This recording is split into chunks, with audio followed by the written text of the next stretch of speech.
आखिरकार किसने कह दिया कि जल्दी जल्दी भागो? जेल में खिलाने पर पैसा क्यों बर्बाद किया जा रहा है?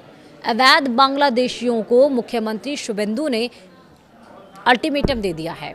पश्चिम बंगाल सरकार ने राज्य में अवैध रूप से रह रहे विदेशी नागरिकों को लेकर बहुत बड़ा कदम उठाया है। क्या वो आपको पता चलेगा। नमस्कार, आप देख रहे हैं न्यूज़ 18 का डिजिटल प्लेटफॉर्म। मैं हूं आपके साथ श्रुति श्रीवास्तव।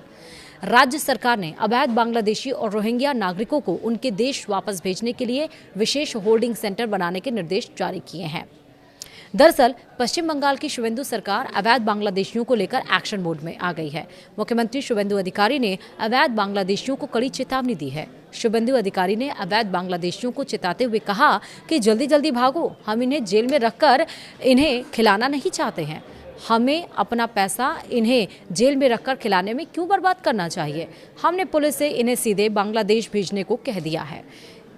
इससे पहले पश्चिम बंगाल सरकार ने राज्य में अवैध रूप से रह रहे विदेशी नागरिकों को लेकर बहुत बड़ा कदम उठाया था। राज्य सरकार ने अवैध बांग्लादेशी और रोहिंग्या नागरिकों को उनके देश वापस भेजने के लिए विशेष होल्डिंग सेंटर बनाने के निर्देश जारी किए थे।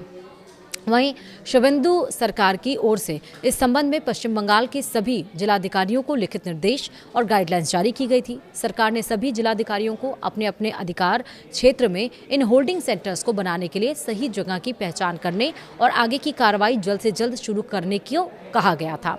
तो आखिरकार क्या है बंगाल की डिटेक्ट, डिलीट एंड डिपोर्ट नीति, यानी कि D3 नीति क्या है?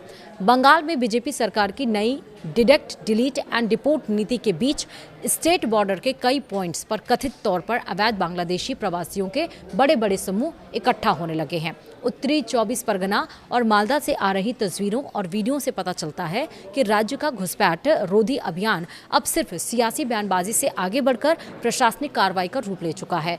वहीं उत्तरी 24 परगना के बशीरहाट सब डिवीजन में स्थित हकीमपुर चेक पॉइंट पर मंगलवार सुबह 100 से ज्यादा बांग्लादेशी पुरुष और महिलाएं इकट्ठा हुए हैं। ये सभी अंतर्राष्ट्रीय सीमा पार करके वापस अपने देश लौटना चाहते थे। ये लोग कथित तौर पर बंगाल के अलग अलग इलाकों में अवैध रूप से रह रहे थे। विदेशी नागरिकों को देश से निकालने और उनके लिए होल्डिंग सेंटर बनाने के संबंध में सरकार की हालिया घोषणाओं के बाद वे चेक पॉइंट पर पहुंचे हैं। बता दें कि बीजेपी ने इस साल हुए बंगाल विधानसभा चुनाव के प्रचार के दरमियान राज्य से अवैध प्रवासियों को निकालने का वादा किया था। अमित शाह ने अपने एक संबोधन में साफ तौर पर कहा था कि जिस तरह बीजेपी ने असम में घुसपैठ को पूरी तरह से खत्म किया है, उसी तरह पार्टी बंगाल में भी अवैध घुसपैठ पूरी तरह से खत्म कर देगी। अब राज्य में बीजेपी की सरकार कायम होने के बाद पार्टी अपने उस वादे को पूरा करने में जुट गई है।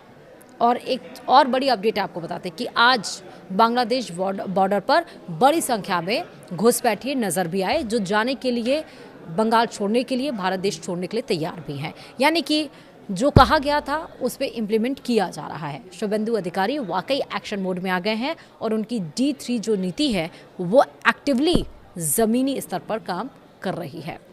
फिलहाल वीडियो में इतना ही। नमस्कार।